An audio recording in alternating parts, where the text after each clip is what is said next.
Bonjour, je m'appelle Ellen, aussi connue à Mimi, et vous écoutez Native as I Can Be avec Geno Ray. Enjoyez! Who's the podcast host that you love the most? Coming to you live from coast to coast. Call me Thunderlip, Spaceman, or G. It's just me being native as I can be.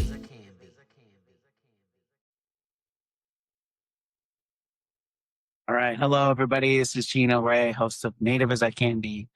Very, very special guest today. Her name is Dewi Sungai Marquis Houston. She's an adoptee, a birth mom, indigenous from Indonesia, raised by white parents. Welcome to the show, Amy. Thanks. Geez, I already screwed it up. Did you say Amy? I did, because I was reading the note for the... You get to keep that. Just keep it. It's hilarious. It's part of the whole thing. Wow. A dead name to right off the bat. All right. Anyways, how are you doing today? I'm great. How are you? I'm all right. I'm hanging in there. So we're gonna kind of jump into some of this some of the things you've done over the years. I want to start with 816 Creative, which is your production company that you started with your husband Jason. What inspired you? What did you think was missing that you needed to have your own production company to? What was the goal there? You know, I appreciate this question, and it's funny because Colorado is known for having this really robust indie filmmaker community, and but the downside of all that is that we're not always coming together and collaborating and building together, and instead everyone starts their own production company. So it's funny because when you said that, I was like, oh shit, we're kind of part of that. And I appreciate that you asked what we thought was missing, because absolutely that's where a lot of this stems from. So Jason and I have known each other since 2010, I think, is when we first became aware of each other's work. I had just moved out to Boulder with my husband at the time. Jason was 2 years behind me with his family. So we've been in each other's professional circles for a long time. 2020, when the pandemic hit and there was the Black Lives Matter uprising, everything changed for both of us. That's when I went through my, coming out of the fog as a transracial adoptee. I was like, oh shit, I'm not white. And because of the way I was raised and the people I was raised by and the culture I was raised within, I had a lot of hard things to look at within myself and how I've been showing up in the world, kind of blending and assimilating. And so the BLM uprising was a big shift for me, specifically the murder of Ahmaud Arbery, who was the young Black man who was running through white suburbia and got shot. Yeah. On the job. Yeah. And I was running a lot at the time. I was like, oh, why am I not getting guns pointed at me? But I really had to ask some hard questions about my privilege, about my skin tone, how I had been able to kind of skate through life blending. My birth father is English, so I'm half white. My dog just started eating her food. Is that okay? I couldn't pick it up, so I think it's okay. Okay, good. So through all of this, my life was changing. I had already been divorced from my daughter's dad. I was in another relationship that was 5 years in. Realized that was not my partner for moving forward with a lot of these new realizations. Jason was having a similar experience in his family. And we both were like, okay, we need to completely break and start a new path. And we were each other's best friends through it. And on the day of August 16th, 2020, we both independently came to these realizations that our lives were needed to take a really big change, and that our art had to come along with it, and had to in places actually drive and open up some of those places that even personally we weren't quite seeing clearly yet, but we knew that if we made that film or did those photographs, that would start to open things up. Uh, so does that answer the question? Yeah, I think so. Yeah. It sounds like maybe there was no door for the type of work you wanted to create, so you had to make a door, um, which is very admirable because, um, I mean, I've been driving a forklift for 20 years, but I've been creative the whole time, and I play it safe, basically, and it's easy to play it safe and take the paycheck and not take that big leap. So it's admirable and it's wild you guys came to that on the same day, that same conclusion. I love stuff. Yeah. Yeah, it was well, and that's when you're like, we're not we think we're in control of these things, but like there's this whole like I mean, the spirits were anyway, I'm thinking about a conversation with Melissa. There was this whole invisible team working to make sure that we were coming together on the right path. Totally. Yeah. Okay, so I know that you've done a ton of projects, but I want to get right into kind of the reason we're here, which is your movie called My Name Is Not Age. Um, I've got a ton of notes about this, and I don't think we need to go through all of them, but I want to hit some key points because this was like an 18-minute, like 18 minutes of gold sound bites. It's just like everybody had like the best thing to say. And so, like, just watching it, and I'm not an adoptee, but I'm somewhat ensconced in this community now. I'm just like, it was just hit me, hit me, hit me. But so right off the bat, within the first couple minutes, um, you wanted to be named Tiffany, right? You wanted your teacher to call you Tiffany. And what you had said in the movie was you were always jealous of the little blonde girls. And Tiffany was like the widest name you could think of. So, but why? What was so great about the little blonde girls? I just well, I was raised in a white community and there is a lot of value put upon that kind of beauty. I saw success in it, however you define success as like a first grader, right? But like the boys liked all the cute little blonde girls the most. They had the leads in all the movies or the TV shows. It was just this image of, a proper American girl. And I'd always known I was adopted. I always knew I was born in Indonesia. And I was proud of that story. Like I didn't care if anyone else thought it was special. It made me feel special. And at the same time, I just wanted to fit in. I wanted to be like, yeah, I just wanted to fit in. Yeah. And I kind of knew the answer to that question. That was more for the people listening, just because I went through it myself in a small, rural white town. And I remember like being a kid named Brian, who to me was like the epitome of like just all American, this like good athlete, blonde, good looking. Everybody was in love with them.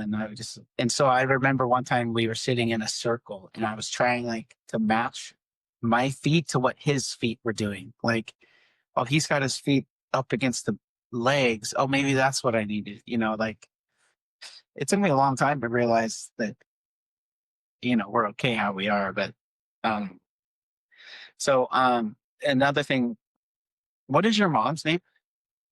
Your adoptive mom? Marge. Marge. So one of the things also early on that I wanted to ask you about, she said you were very unsettled and traumatized. So do you think that she felt that way at the time, or is that sort of language that she's picked up since then, like the traumatized, unsettled part? Or did she maybe just think you were just a restless baby? Or was she really that in tune to you being adopted at the time? Yeah. So I'm actually gonna just start answering this by saying currently my mom is in the seasoned parenting course. Adoption Mosaic. So this is where adoptive parents who have raised adoptees who have since fledged get a chance to come back and really understand adoption. So I just want to say, like, the progress she's made since we filmed scenes with her, since we edited the film, put it out in the world, and to today, she's just made these huge strides, and I'm really proud of her. So I want to start by acknowledging the work that she's doing. That's great. Yeah, she, as she was a great mom in so many ways. And I had a good childhood in so many ways. And she did have this ability to really tune in and empathize, or at least recognize my state. I don't know about the empathizing part, but recognize my state. Yeah. I had a hard entry into the world. My birth mother was in university. She had an affair with my much older English birth father. And because at the time she was working in hospitality, and I think that's what she went to school for. This is kind of a path that young Indonesian women were taking at the time. Like, you'd work at the hotel, and and that was the career. And so she was back at school. Oh, they don't have like sex education at school there. It's a very Muslim community, and I guess those are not things that I'm aware of that are spoken about publicly in an education style. So she was pregnant, but she didn't realize it until she was 5 months in. She didn't really understand. She didn't have any education behind it. So she was this tiny woman, and just hit it, and then she hit 7 months and started to show. And so someone helped connect her to a midwife in Bandung in West Java, where she was living. And the midwife agreed to work with her in secret out of the midwife's apartment. And so she hit 7 months. She was really stressing out that she was showing, and she had finals coming up. So the midwife said, "Come on Friday. I will give you a pill to start labor, and then you can go take your test on Monday." So that's what happened. So she was given a pill. I was delivered prematurely.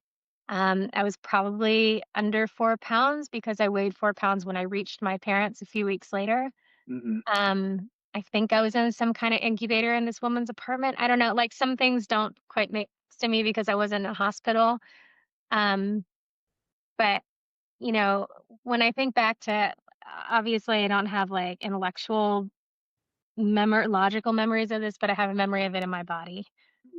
And when I think back to that time, being born before I was ready or consented to being born, right? I do feel like that's a dance and an agreement between a baby and a mother and the mother and spirit. So being kind of pushed out quickly in that way, having very, very little time in my birth mother's arms, and then she goes off to take her exams. And then 3 weeks later, being driven through the mountain passes and to Jakarta, to the embassy, where I was then handed to my adoptive parents. Yeah, that was a traumatic time. And I'm grateful that my mom was able to recognize it. I just don't know if she knew what exactly to do with it.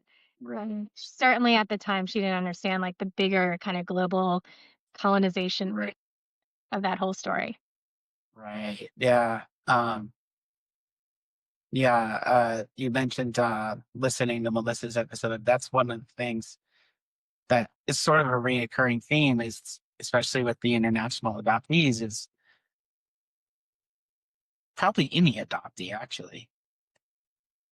Adoptive parents don't seem to know what they're getting into on that part of it.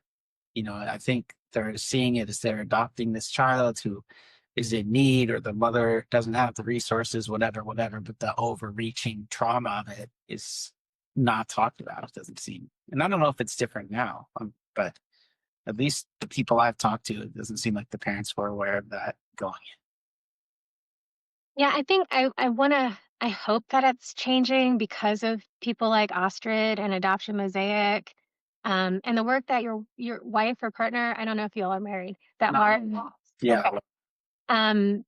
Just, because now there is this whole generation of grown ass adoptees who were Yeah. like, actually, this was my experience. And now we understand that these are the forces in the world that created this situation. And, wherever we can slip in and start to educate people. So I do think that more than ever, adoptive parents are getting a better education on the front end, but it's still not nearly as widespread as it should be. Yeah.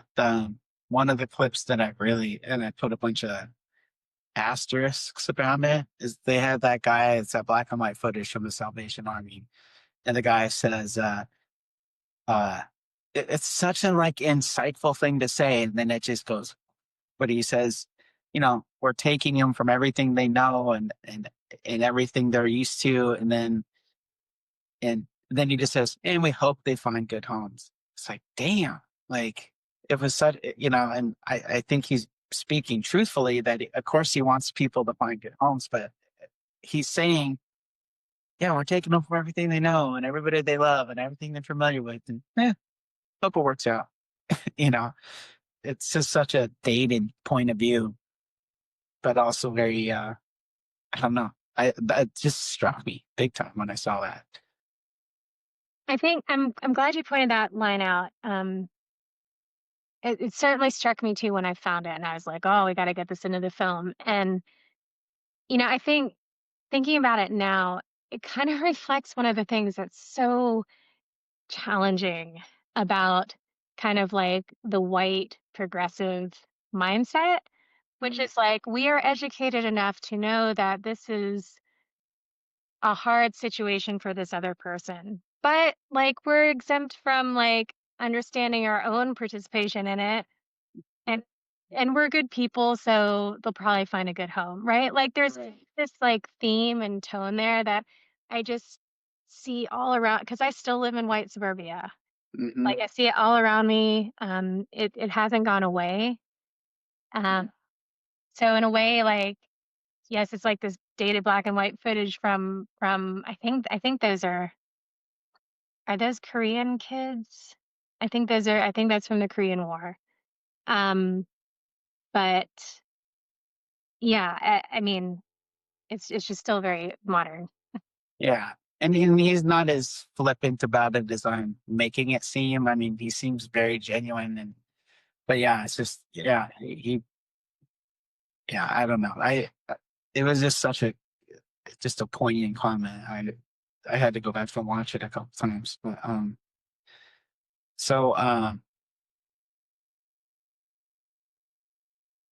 okay, hold on. Here we go. See, this is what happens when I have notes. So like one of the things we talked about with Melissa too was this idea that with her adoptive parents, her being native, they kind of were like, yeah, you're native, but just try and fit in, just try and be white. It'll be easier. It'll be better for you. And I don't think that they meant any harm by that. They thought they were doing what would be easiest or best or whatever. But did you experience any of that too? Yeah, I mean, it was different, and I think I wanna I think my parents' kind of narrative would have been different if I'd been Native American. They did not see indigeneity was never a conversation in our home. It just it just wasn't. There was little to no consideration given for the Native American story, for Indigenous European stories, or and then not to Indonesia either. And at this point, 1978 when I was born, we were pretty fresh out of independence, Indonesia declaring independence from the Netherlands, and um, there's this term that I love. It's called colonial Stockholm syndrome. An artist friend of ours coined it and has done, a lot of art around this idea. I don't even have to explain it, right? Yeah, yeah. So, I feel like Indonesia is a country that largely suffers from colonial Stockholm syndrome. There's a lot of like white people are gods and they're the smartest and the richest and their decisions and, opinions are the most important. And um, I see a lot of that in the mindset of these more like kind of modern society Indonesia. Essentially glorifying your oppressor. Right, exactly. So anyway, long way of saying, I don't think there's been a day in my life where I haven't felt indigenous, where I haven't had like a completely animistic worldview, relationship with other than human beings, Mhm. recognizing like their spirit and sovereignty, and then also having like this kind of embedded set of values about how people should be with each other. Yeah. And that was really hard growing up with like these kind of like shit ass little white kids who were not Yeah. taught about community and reciprocity and agency and like all these things that like it's always made more sense in my head the way that like you think about some of the really healthy like kind of balanced traditional ways that indigenous community is together. Yeah. um which, you know, that's not always the case just because like you're a recognized tribe today, right? Because trauma, all that stuff. Anyway, um so I'm trying to track back to what your question is, but I think my parents, because of my dad's academic research in Southeast Asia, and because they lived in Indonesia, they had a great um, personal and professional and intellectual connection and appreciation for Indonesia. They loved the food, they loved the art, and you know, there are a lot of things they appreciate about the culture, and they brought it back. Like I grew up with a lot of things in our home. You know, we had the little shadow puppet, wooden puppet things, and a mask, and um, you know, lots of objects. Mm-hmm. Um, so, you know, it's not that they they couldn't help me understand and couldn't help like define a little bit what it meant to be Indonesian. Um, and it was certainly never explained to me through an indigenous point of view. Yeah. There was another quote in here, and it was there was a picture of a residential school, and I'm not sure who was talking, but somebody had said in the film, I always knew I was Native, but not what it meant. And that's been my struggle forever. Even now, at times, I go through that struggle. And do you remember who it was that said that? Melissa. Oh, that was Melissa. Okay, that makes sense. Yeah, that tracks.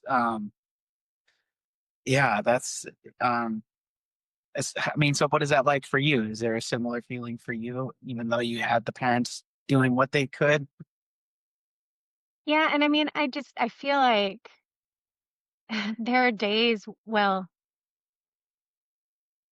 I mean, even as adults, I feel like we can still have moments where we're like, all right, you know you're Native. What does that mean? Like sometimes it's really clear, other times it's like um it, like you Google the meaning of indigenous and you get the UN definition, and then there are all these other definitions, and then those definitions can become very personal, and then they can be very inclusive and also very exclusionary. And um so I think again that the thing that's been truest for me is just coming back to the feeling that I've always had in my body when I am in relationship to all of the life around me. And that's where I'm like, I understand the UN needs to define it this way. I understand the US needs to define it in this other way, right? There are like there's reparations and governmental benefits and things that you have to have those kinds of um I don't know, defining things on the terms, right? Um, but I guess, and I don't want to push too far forward on, well, you tell me where you want to go with this, but the thing that I have become so crystal clear on for myself, and this is controversial as fuck. There are going to be a lot of Native and Indigenous people who hate me for saying this, but we are all indigenous to this earth. Mhm. And we all descend from ancestors who lived in indigenous continuously indigenous lineages with continuous knowledge, ceremonies, language, um, rituals, songs, dances, land, relationship, right? All of those things. We all descend from those people. And I just, when I think about what's happening in the world today, I am convinced that we are not going to make it out of this mess unless we remember that and we allow ourselves to see ourselves that way. Yeah. And that's not to say, like, living here in Colorado, living here on Turtle Island, I fully believe that the first peoples here and descendants of those first peoples get that front row spot every time. Yeah. Like, that space should be reserved for them. Mhm. But right behind and in close collaboration and partnership and community with other people who are thinking indigenously, no matter where they originate from, but who are thinking indigenously and and and showing up and recognizing the ways we need to correct how we are, as residents here and in community with each other. Yeah. Well, that is a hot take for sure. And I think if Malcolm X was indigenous, he probably would not share that ideology, but maybe he would. I don't know. But yeah, I've never heard that one before. I've never heard that point of view before. I'm gonna have to chew on that one for a second. Um, so there's a part in the film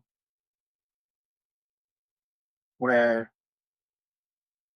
I think you post something about changing your name and your mom sees it and you have a conversation with her about it. And it seemed like she was shocked and angry and hurt, maybe. What do you remember about that conversation? And then did that kind of simmer down eventually? Yeah. So I'll say that, until I think it was spring 2021, I thought my name was Amy, like, end of sentence. And I was in ceremony with Jason and I got this download from my ancestors and they just said, your name is not Amy. And so the next morning I woke up, I emailed my birth mother who lives in France. She married an Italian man, had 3 sons, a bunch of grandkids now. And so she's like helping raise grandkids.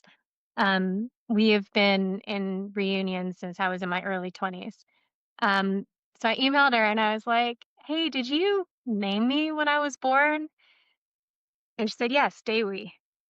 And actually, when I saw it in writing. And so, my American brain was like, oh, Dewey, that's interesting. Ironically, I had to go to I like Googled, like, how do you pronounce the name? And it was a Dutch website that came up. So I learned from our colonizers how to pronounce my Indonesian name correctly. Oh my God. Anyway, so, when I started, I'm close with my adoptive mom. And when I started telling her about, we're back in ceremony again and I'm learning these things and I'm curious about this. So she knew that I became aware of my birth name. She never knew it. It's not on my birth certificate. I don't think my birth mother didn't think she was placing me for adoption. She thought she was giving me to an American couple to take me to a hospital in the US where I would get strong and healthy and better and then I would come back to her. That's what she thought she was signing off. So anyway, she was not in a place where she was like, this child's name is Dewi, and like, here are the things I hope you pass on, as her new parents in her life, whatever. That didn't happen. Yeah.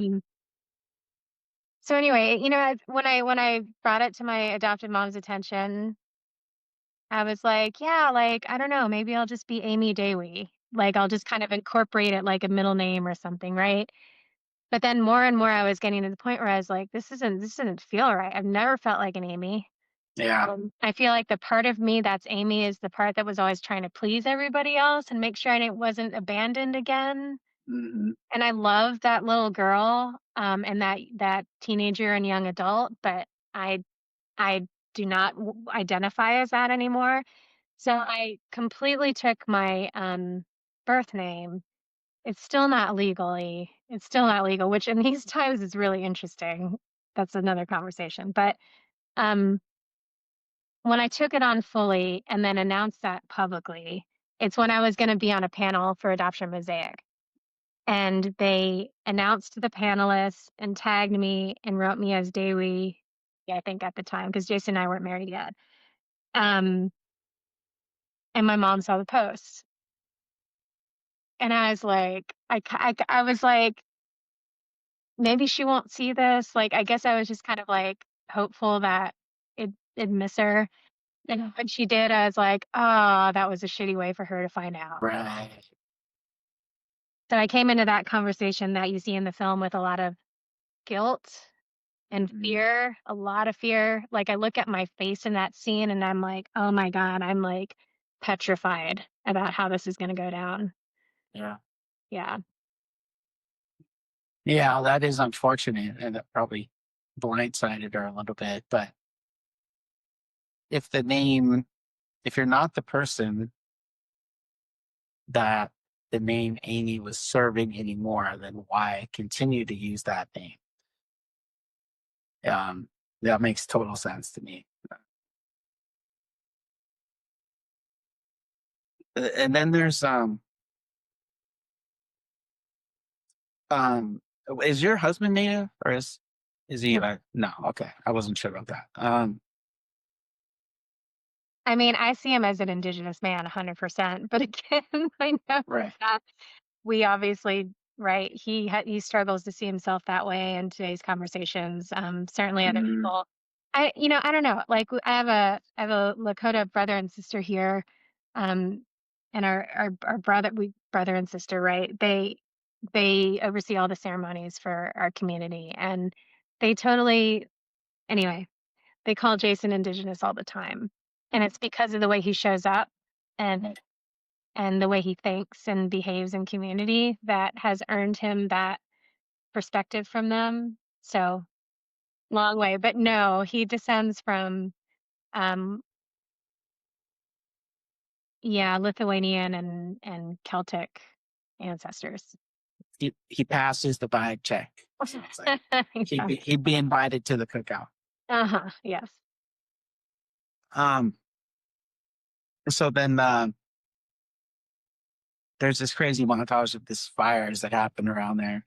And then there was somebody speaking who says, the reason for the fire was that people need to be woken up. And that was another great soundbite where I was like, go back. What the hell did he just say? And, and he's talking about the work we need to do, and that we're stuck in a construct. Who was that was speaking? So that's Doug Goodfeather. That's my brother I just mentioned. He's a brilliant medicine man, and he founded the Lakota Way Healing Foundation and does so much work for the community. He was also adopted twice by white people.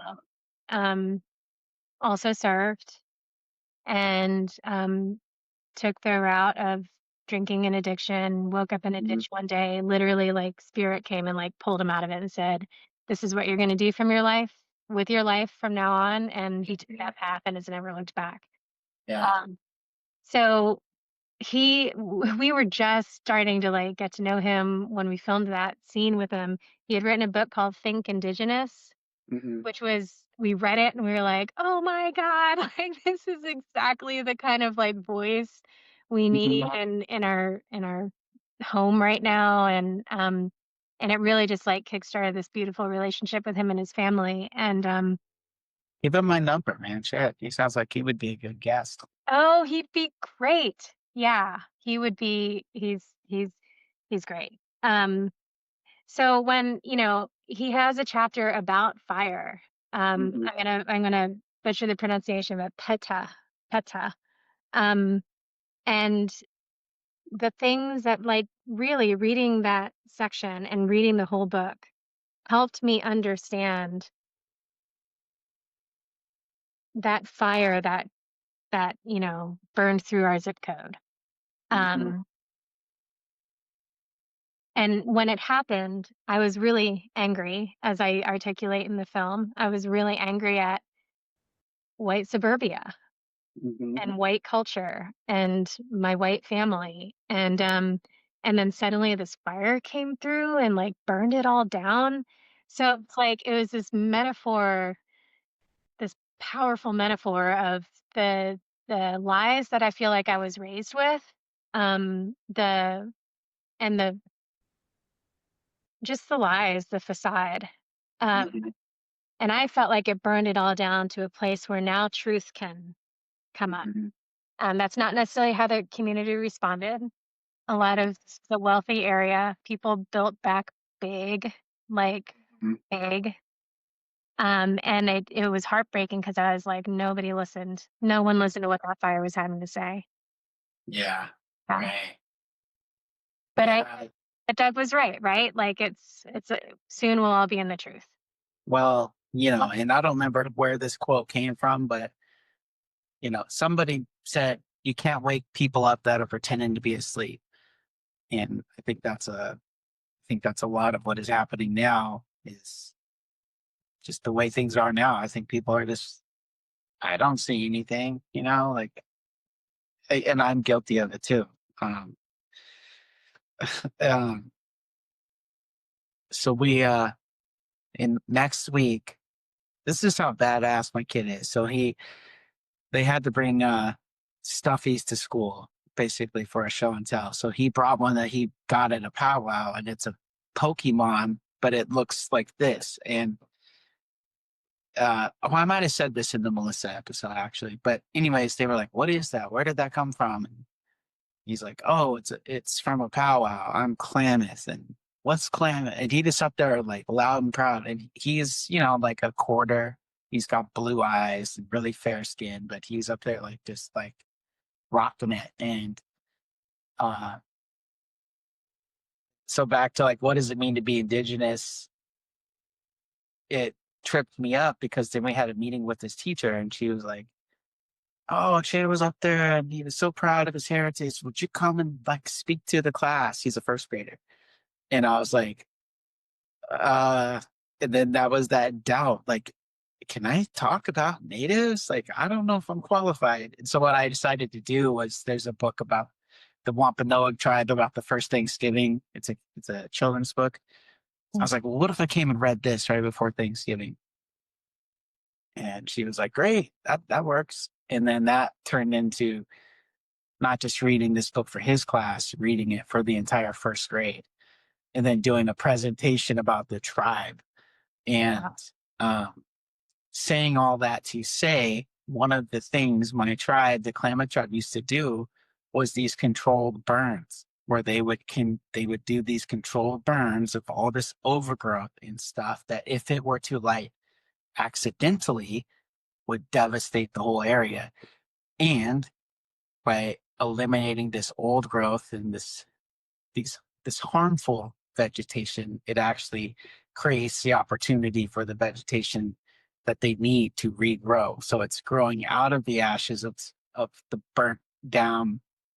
And so that's a literal that's a literal action that's metaphorical to what you're describing. Like burning down this old mindset and these old ideas and these old constructs to create something new out of it. Yes. I feel like that's one of like so many examples in indigenous practices and indigenous perspectives where like the metaphor is a really literal thing. Right. Like it can be explained with really simple words and then it goes so freaking deep. So I love that. I love that you brought that up. That's great. Yeah. I'll also throw in that my daughter Era is also a quarter 75% European descent and a quarter Indonesian, and she's a little blondie. So I've been like, and it's funny because she is growing up saying things like, "Oh, I wish I had brown hair. Mom, can I dye my hair brown?" And so I've also had to check myself and at the same time that I want to make her aware of like the dominant whiteness around us that's not natural. Um, not make her feel shame about her own physical traits and lineage. Anyway, yeah. Yeah. He's growing his hair out right now. Is he? Yeah. Oh, I had mine long for a long time, and then I cut mine And there was this is really lame, but I'll say it because I didn't cut it for any ceremonial reason. I had just let the ends go too long. And so I went to my barber because I always got the nice tight fade on the side and the straight razor. But anyway, I had let the top go too long, and I was like, I need you to cut these ends off, dude. They're looking trash. And so he cut off like 8 inches. So then I had this stupid little like Dutch boy haircut, and I couldn't stand it. And I was like, I can't do this anymore. And I just went and just off all of it. So then when I shaved my head, I had to shave his head too. And then he saw what it looked like, and he was like, "Oh wow, what did you do to my head?" I said, "You wanted me to do it." So, but yeah, he's growing his out right now, and he's like, "I just want to have a long one top like you used to have." I was like, "All right, kid, let's go then." That's cute. Um, so, and then somebody, this is another one, I'm not sure who was talking, but they were talking about the medicine wheel and how um, everything on the medicine wheel basically represents everything. And they said, how do you disrupt something so unified? And the answer was, you create separation. And that, again, another great soundbite of this system put into place it's not meant to, speaking of white supremacy, it's not meant to unify or bring anybody up, or it's meant to disrupt and destroy and all those things. Do you remember that quote? Yeah, Pat McCabe. I think Woman Stands Shining is her Navajo name. Um, she, oh, I hope I got that right. Apologies if I didn't. Maybe you can fit a correction in the notes if not. Um, yeah, that quote felt so important to me, and this is where, and I love how I've heard you articulate it a couple times, especially in your pilot episode. You created this podcast to explore your own Native identity, but with hopes that the themes actually trickle out to a lot of people, including non-natives. Mhm. That's where it was so important to me that this film not just be about adoption, it's about the forces in the world that cause family separation.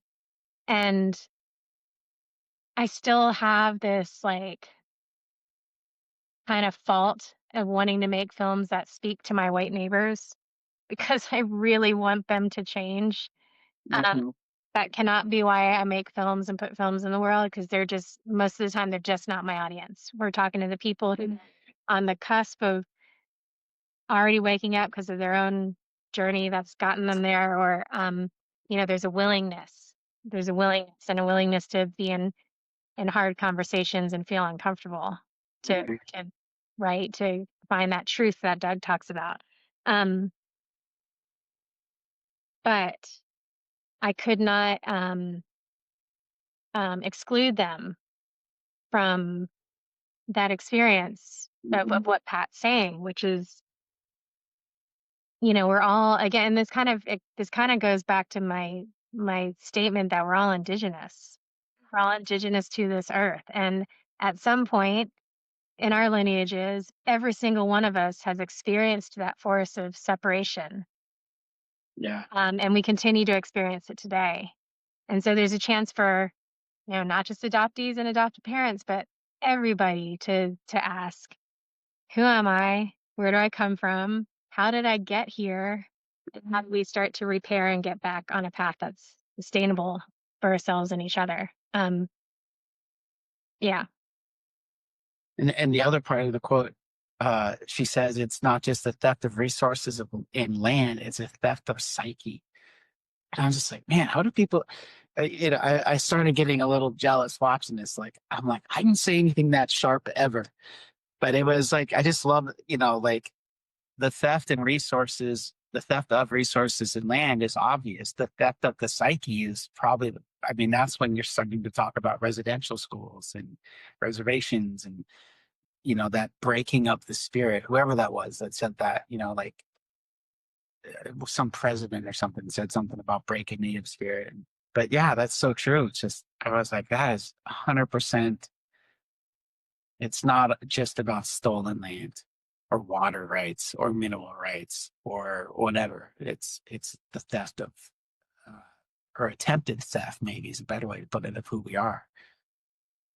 Yeah. Yeah. I wish I said brilliant things like that too. Don't discount yourself because like just your own the story, right? I've listened to enough episodes now where just the stories you share and the conversations you have contribute a lot. So and I'm not just blowing smoke because I'm our guest today. Um, but yeah, I think too, like that's where I feel so much anxiety about the world today is when I think about what competes for our attention. Mhm. Um, it's really scary. And you see what social media can do to someone's psyche. See what Fox News can do to somebody's psyche. You see what an AI chatbot love can do to somebody's psyche. And so I just feel like there's so much that's constantly derailing us. And it's like, I love quotes like that because it reminds us, like, oh shit, we have this thing called psyche and we need to be aware of it and put some guardianship and protection around it. Yeah. Um, Man, I love these conversations. Yeah. So I'm jumping around a lot, but the part where you got the two tattoos right here, and what is that? What is that technique called? Do you know what it is? Where they have the little thing and they Yeah, I know it as hand tapping. hand tapping. That's it. Yeah. I'm sure Man, I have a different word. Yeah. I so want to get a tattoo like that. I've got a billion tattoos, but I'm like, I want to go do it like that, and I want to do it like. See, this is where it gets tricky though. Like you see the like Polynesian and Pacific Islanders have the full blown like they do the whole thing, and I'm like, yeah, I want to go do that, but I'm like, that's not really my culture, so that's where things get a little weird. But what, how, and then you started bawling afterwards. So what was it? What was the experience like for you? Just not just the process, but Yeah. after. It was full on ceremony. And this is what's so fun. So Melissa is like my sister, right? We found each other in some adoptee processing our adoptee experiences through art kind of thing. And I don't know. So we were in the same group and we've just been so tight ever since. I hired her for an altar reading before I went to Indonesia. And she pulled the cards, she built the altar, she channeled my ancestors and said all the things that were going to happen. And it was great because it wasn't like I had the answers, but it was like there's this really clear roadmap and I knew what the important things were to look for. Um, so just a quick plug for her services because she's brilliant. But that was really important. One of the things that they told her was that at some point I'm going to unexpectedly find myself in ceremony. So, I'm kind of going through the trip. I'm like, oh, are we going to get invited to like some like, Bornean version of the sweat lodge or like I didn't know what was going to come up. And it was a pack trip. We were able to afford it because we got a little client gig to go to Sulawesi and um, film a story, this nonprofit story about a community fishing. Um, Anyway, so we had like a really tight itinerary and we were visiting a lot of places. And so we get to the end of the trip. I guess maybe I'd kind of forgotten that, about that piece of it. But I had scheduled these tattoos with an Iban tattoo artist and the Iban Dayak.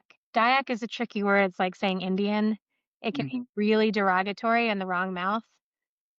Yet a lot of Dayak people just use it because it's what's known. Anyway, so he's an Iban native.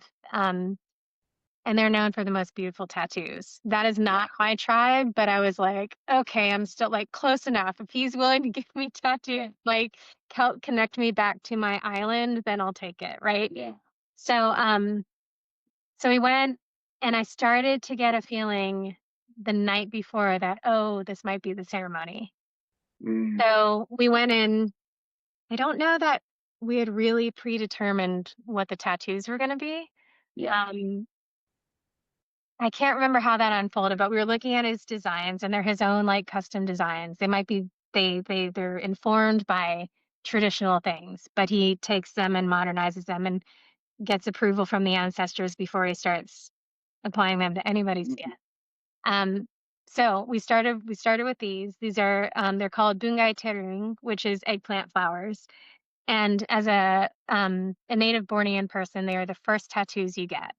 And they symbolize you leaving the longhouse and going out into the world to find yourself and understand your identity and find your life path. So, again, there's this really appropriate metaphor, I feel like, for it. So in a weird way, it was also this kind of reverse coming home to the longhouse, like, oh, now I understand.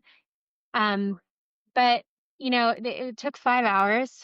It's not comfortable. People always ask if it hurt, and I'm like, pain doesn't feel like the right word to use because there's so many like quick assumptions with what pain is, and this idea like that you always turn away from it. But what it did was, if we're gonna use the word pain, the whole time I was there, I was like in this like trance state. You can probably see it in my eyes a little bit in that clip. And every time I felt pain, it came to the door and I greeted it. There's a Rumi poem about this, which I wish I could remember well enough because it's short. But I greeted it at the door. I gave it a big hug. I loved it, and then it would like alchemize and go through. And it wasn't like this thing that was held in my body anymore. And I think most of the images were things from my past. Maybe when I was a kid. And I'm sure more recently than that too, but it was just like one after the other after you had like all these guests, and so it was a big ceremony. When I came out of it, it was just like this catharsis, Did it feel like 5 hours in that moment? It felt like a long ass ceremony. I don't know about, it felt like I had been there for a long time. That is a long sitting. I mean, that is a pretty long I stretch. I think I took a lunch break at one point, like, so it wasn't nonstop, but Yeah. Stay tuned for part 2 coming next week. Bye. Yeah, that's so cool, man. I